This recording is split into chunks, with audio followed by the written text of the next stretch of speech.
Nos acompaña esta noche, es un gran honor para mí recibirlo, a un brillante periodista colombiano, Ernesto Yamjure. Bienvenido, Ernesto, gracias por estar aquí. A ti, Jaime, por la invitación, muchas gracias. Gracias. ¿Qué te ha parecido la renuncia de Kuczynski?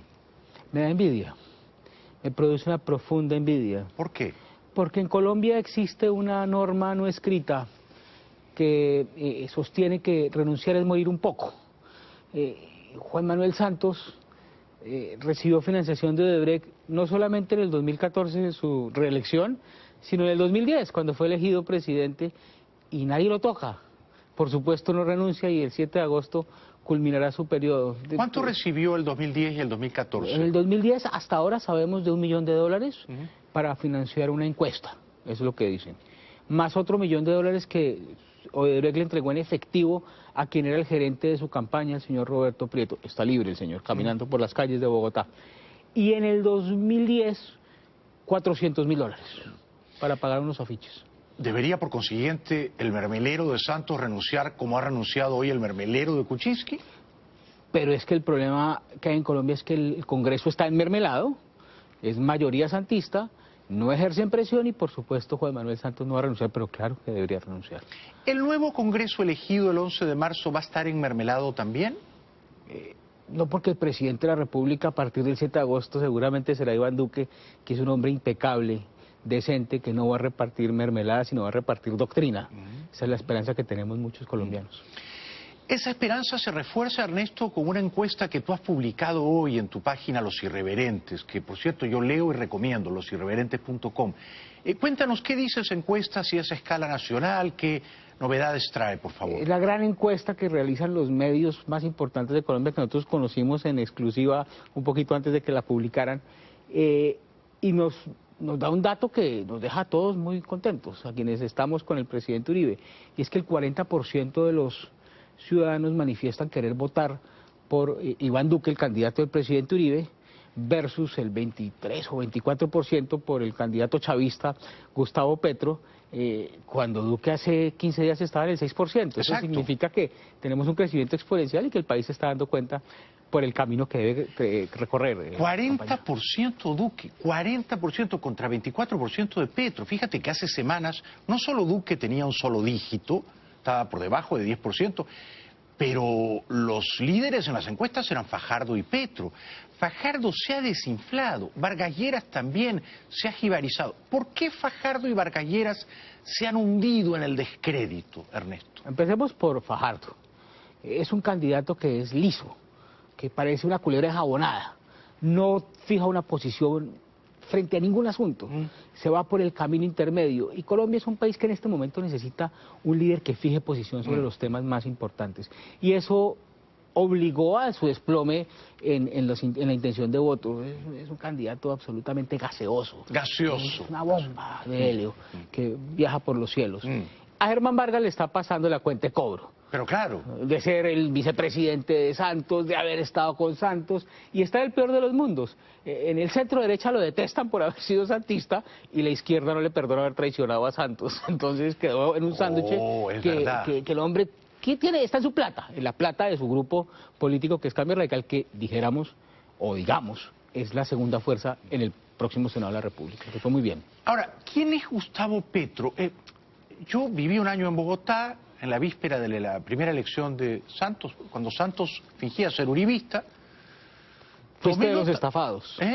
Claro, sí, porque yo hubiera votado por Santos el año 2010. Soy uno de los estafados.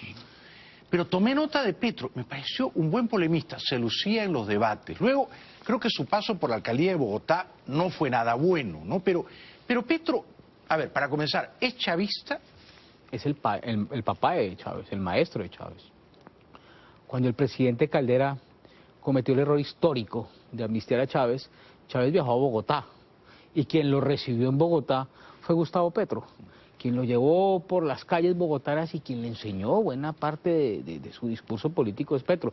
Hay que decirlo, Petro es un hombre inteligente, es un hombre estudioso, radical, dogmático, a mí me parece que es un tipo peligrosísimo. Cuando Iván Duque tenía 25 años, estaba representando a Colombia en organismos multilaterales, en Washington. En el Banco Interamericano. Trabajando en el Banco Interamericano de Desarrollo. Cuando Petro tenía 25 años estaba extorsionando, poniendo bombas, organizando atentados terroristas como miembro de una banda peligrosísima que era el M-19. Esas son las dos alternativas que tiene Colombia. Un señor que se forjó en el crimen organizado, recordemos el M-19 era la banda de terroristas y de sicarios al servicio de Pablo Escobar, o un señor como Iván Duque que tiene una proyección política inmejorable. Es una gran estrella que brilla en el firmamento de la política no colombiana, latinoamericana. Sí, lo es, a no dudarlo. Ahora, si Petro es todo lo que has dicho que es, ¿no? Si es un exterrorista, un chavista radical, alguien que educó ideológicamente a Chávez. Chávez ya era un golpista, ¿no? Era un golpista el año 94, un criminal, un felón al ejército venezolano. ¿Por qué Petro tiene tanta adhesión principalmente de los jóvenes, Ernesto? ¿Por qué? Colombia es un país de gente muy pobre. En nuestros países hay muchos pobres. Y que aparezca un candidato diciendo que le va a quitar la tierra a los ricos y que se la va a regalar a ellos, a los pobres, a los campesinos desposeídos, eso es como dicen los americanos, sweet to the ears to the people. Sí. Eso es dulce para los oídos. Sí. Un señor que le dice a la gente que no tiene acceso al sistema financiero que los bancos son los mayores expropiadores. Un señor que le dice a las personas que no tienen acceso a la educación superior que él va a generar educación superior gratuita para todos. Pues por supuesto que genera una atracción y se convierte en un candidato muy atractivo para vastos sectores de la sociedad. Siendo probablemente eso cierto, no lo es menos que jóvenes de clase media, universitarios, con una cierta instrucción académica, muchos de ellos simpatizan también por Petro. ¿Por qué? Yo creo que hay un fenómeno que es connatural a la especie humana cuando está en su primera juventud, es que la gente es rebelde y es un señor que se le para frente a los ricos, frente al status quo y lo desafía, y es desafiante. A la hora de votar yo no sé qué tanto reaccionen. Hace poco hubo una consulta y todo el mundo esperaba, en la izquierda, que Petro tuviera un mejor resultado. Él mismo lo decía, que él iba a hacer su consulta para enfrentarse a la derecha. Eso que llaman derecha. Yo no creo mucho en esas diferenciaciones. Creo en quienes defendemos la democracia y quienes no. Petro se quedó muy rezagado frente a Iván Duque. Iván Duque, la consulta del uribismo, sacó 6 millones de votos, Petro llegó a 3. ¿Está amenazada la democracia colombiana? Si gana Petro, ¿puede ponerla en jaque? No me cabe la menor duda. Y a los que no se quieran leer el libro porque les dé pereza, simplemente vean la película de Venezuela. Eso es lo que nos va a pasar. Y es más, lo estamos sufriendo porque en las calles de Colombia, en nuestras principales ciudades, vemos a los venezolanos hurgando en las canecas, durmiendo en las calles, delinquiendo, hay que decir, muchos de ellos llegan a delinquir a Colombia por falta de oportunidades, lo estamos viendo.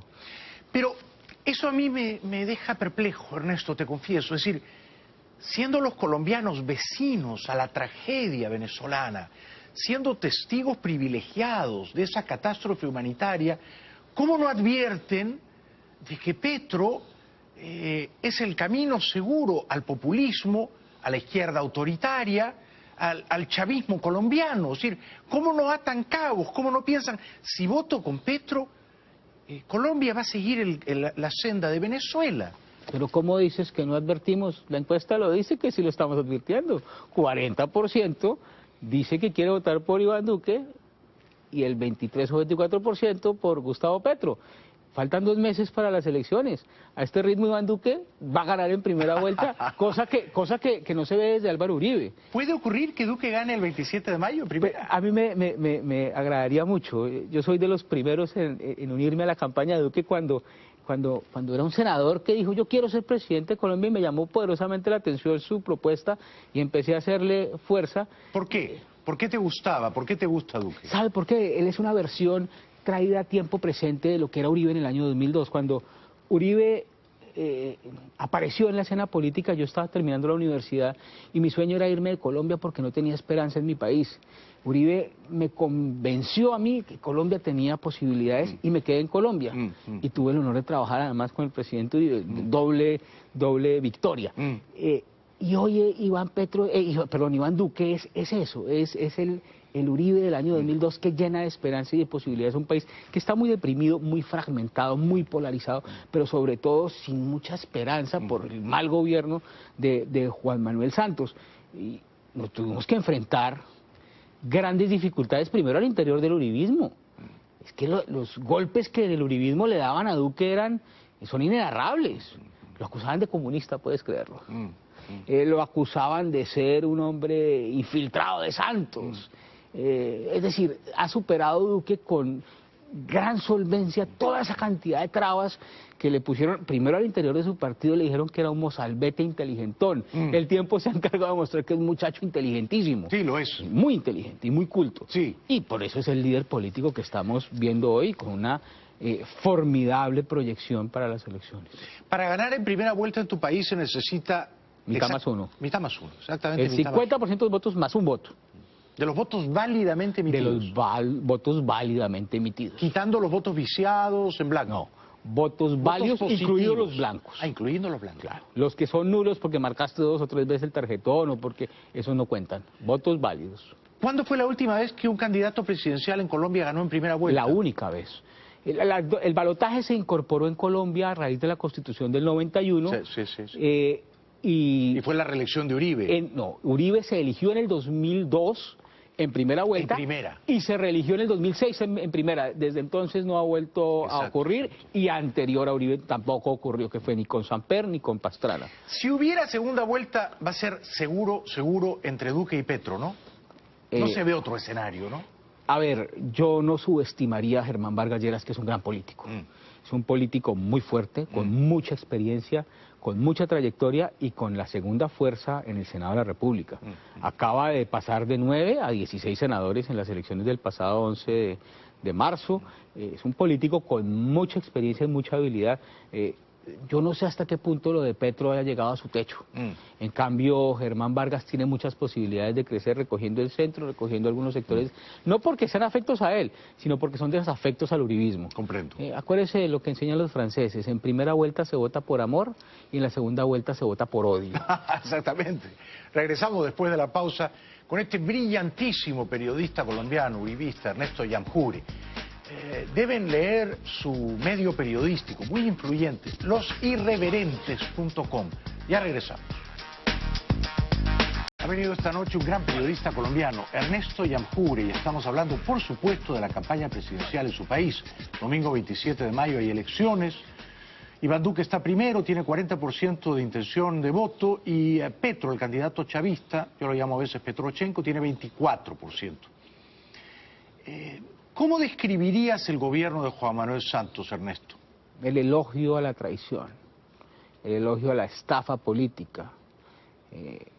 Es un presidente canalla.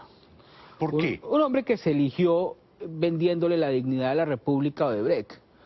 Recordemos que en la elección del 2010, Odebrecht le pagó $400.000 por unos afiches a la campaña de Juan Manuel Santos. Un señor que llegó diciéndole al pueblo colombiano que continuaría por la senda trazada durante los 8 años de Uribe, e inmediatamente asume el poder, da la vuelta, traiciona ese legado, no a Uribe. El tema no es un asunto personal entre Uribe y Santos, es un tema entre el señor Santos y los 9 millones de colombianos, y me incluyo, que caímos en la trampa y nos dejamos estafar, para entregarle la democracia a una banda terrorista como son las FARC. Es indignante que unos delincuentes de tan baja catadura, que en las elecciones pasadas obtuvieron 50.000 votos, vayan a tener 10 curules en el Congreso de la República. Por Dios santísimo, donde se hacen las leyes, donde se discuten los grandes temas nacionales, no pueden estar genocidas, incursos en los peores crímenes de lesa humanidad. 8 años de desgobierno que le han costado muy caro al país, de persecución a quienes se opusieron, a quienes nos opusimos. No le veo un futuro muy promisorio al presidente Santos después de que abandone el poder. ¿Tú crees que ha cometido delitos siendo presidente? Pues de entradita ya tenemos las evidencias de que le vendió la dignidad a la República de Odebrecht. Por eso renunció hoy el señor Kuczynski en el Perú. Se vio forzado a renunciar. Ya de entrada sabemos que hay ahí un delito. Colombia tiene unos índices de corrupción nunca antes vistos. es desbordada la corrupción. Santos es el mayor corruptor político que ha tenido nuestro país en los últimos años. El rey de la mermelada. Por favor, eso que llaman cariñosamente mermelada se llama corrupción. Claro.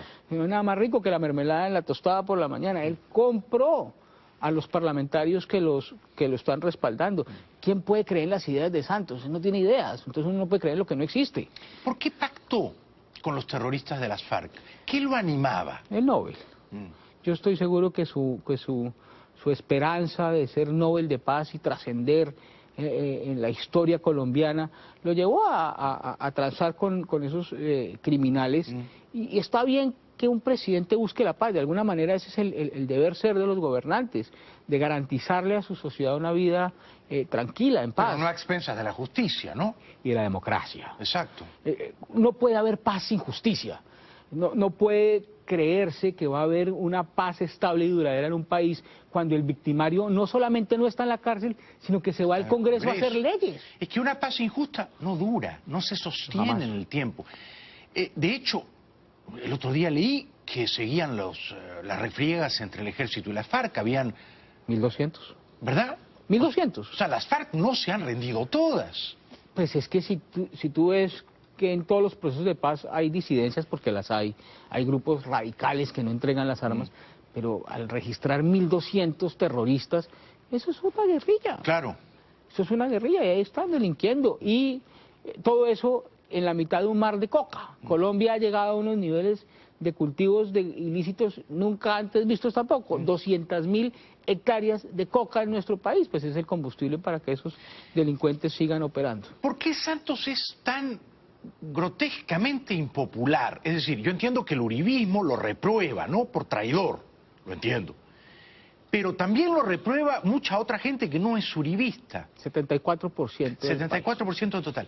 ¿Qué le reprochan a Santos? ¿Por qué lo detestan? La corrupción, la crisis económica. Ha empeorado, ¿no? Por supuesto.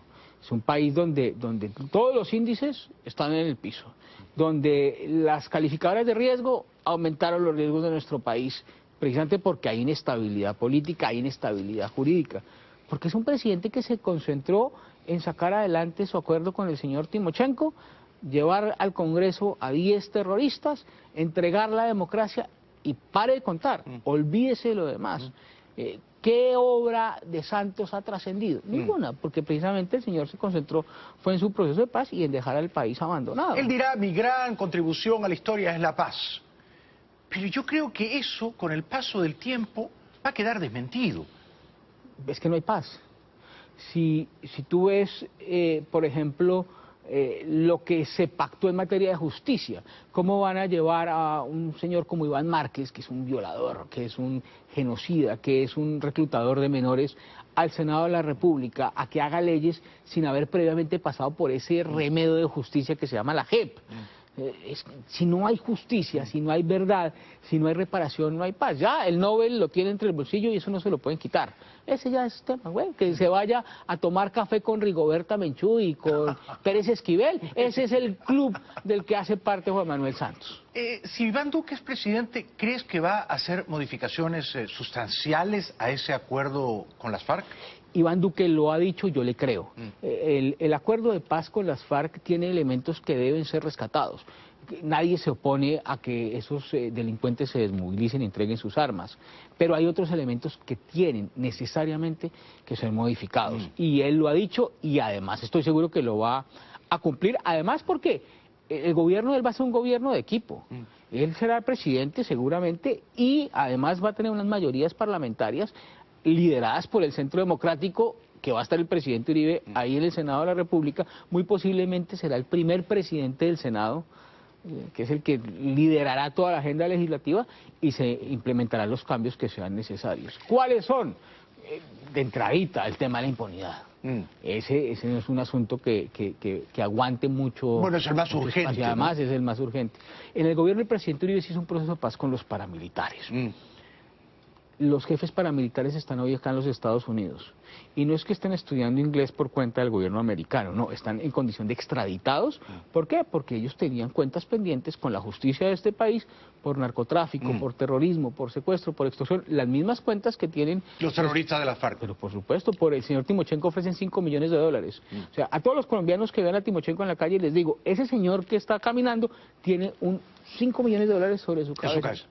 ¿Qué le dirías a un colombiano que ha votado por las FARC el 11 de marzo o que quisiera votar por Timochenko el 27 de mayo? Pues por Timochenko no va a votar porque se retiró.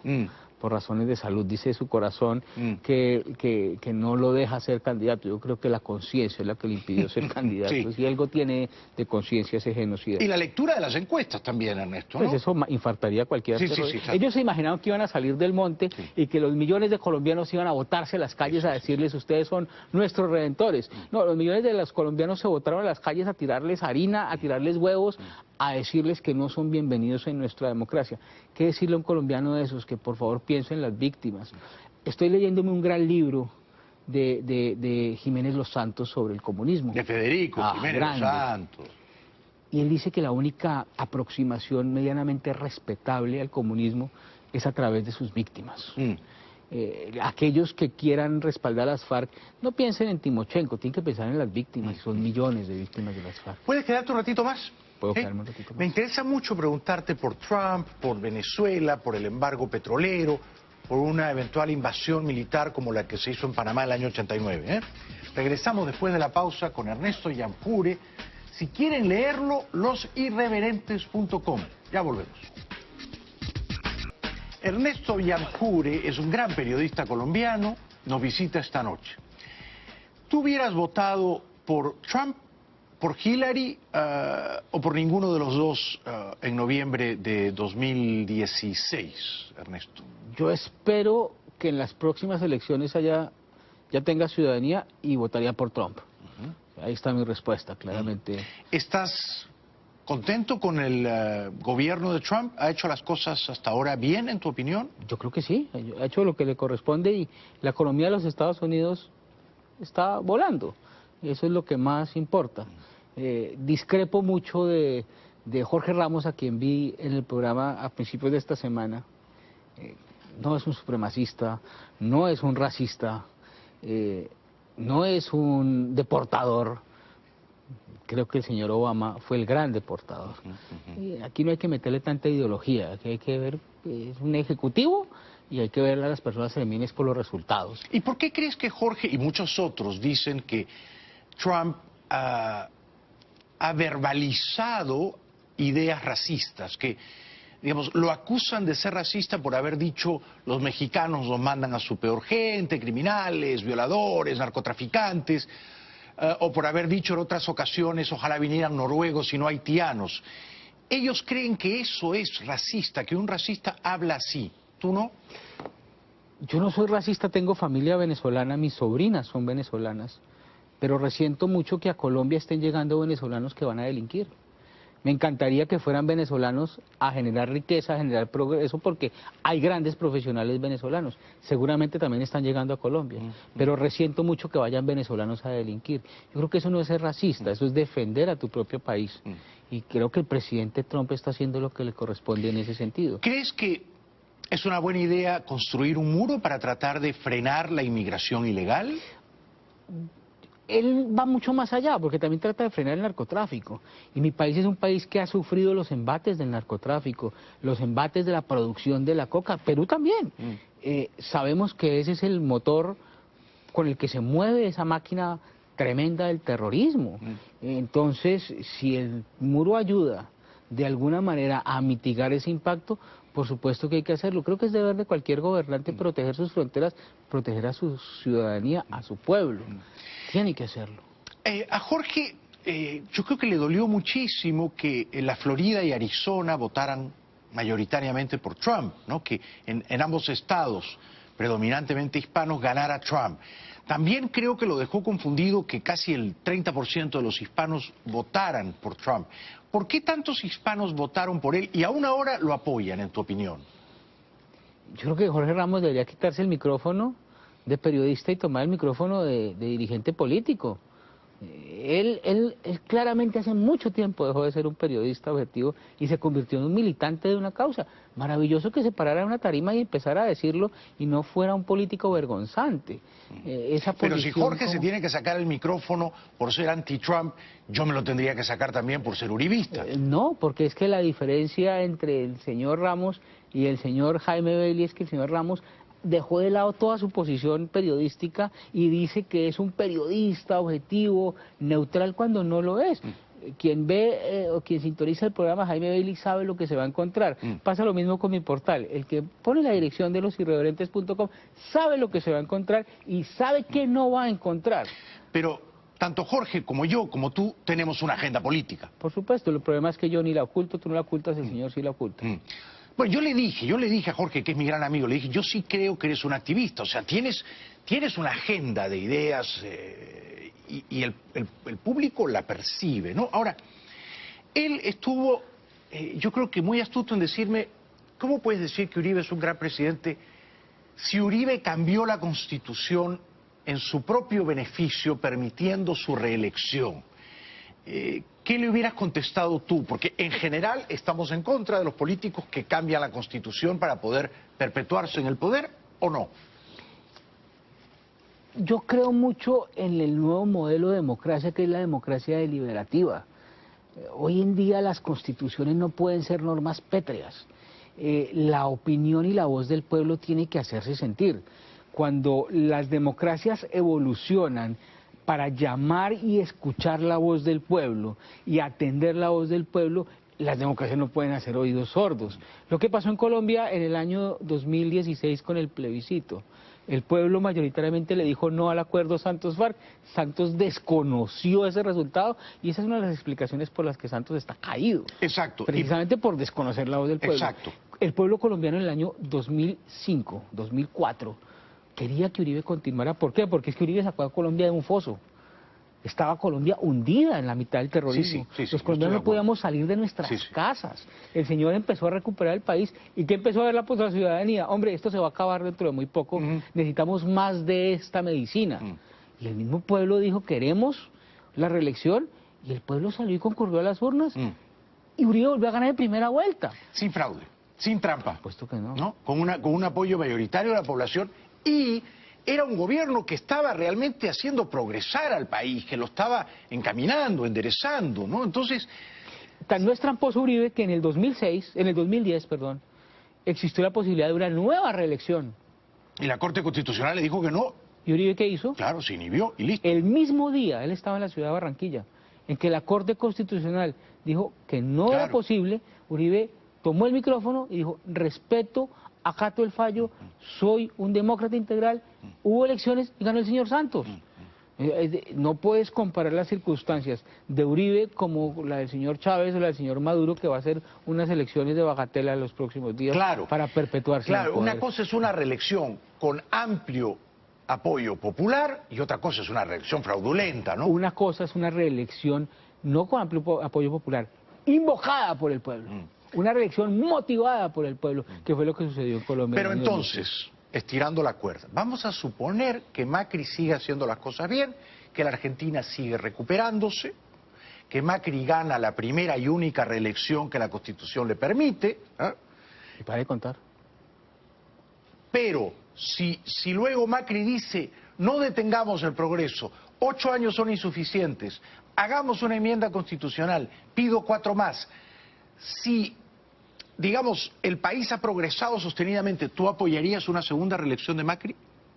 ¿Quién lo invoca? ¿Macri o lo invoca el pueblo? Macri. Si las encuestas lo ahí alientan. está la diferencia. En el caso de Uribe era un tema desbordado del pueblo pidiendo una reelección del presidente. 4 años en estos tiempos que corren es muy poquito. Es muy poquito para hacer los cambios que necesita una sociedad. Por ejemplo, Colombia tiene un problema tremendo.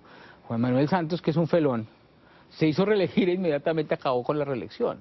El presidente que venga, seguramente será Iván Duque, va a tener solamente 4 años. No va a poder cambiar la Constitución. No. En 4 años muy poquito se va a poder hacer para recuperar nuestro país. Quiero preguntarte sobre Venezuela en los pocos minutos que nos quedan. Yo inútilmente trato casi todas las noches de persuadir a mis interlocutores de que solo con el uso de la fuerza vamos a poder derrotar a la dictadura neocomunista venezolana, ¿no?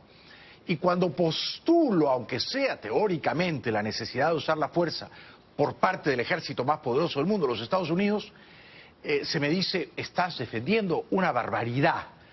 ¿Qué piensas tú, Ernesto? Defender la barbaridad es no invocar el uso de la fuerza. ¿Y es que acaso no está pasando, no está ocurriendo una barbaridad en Venezuela?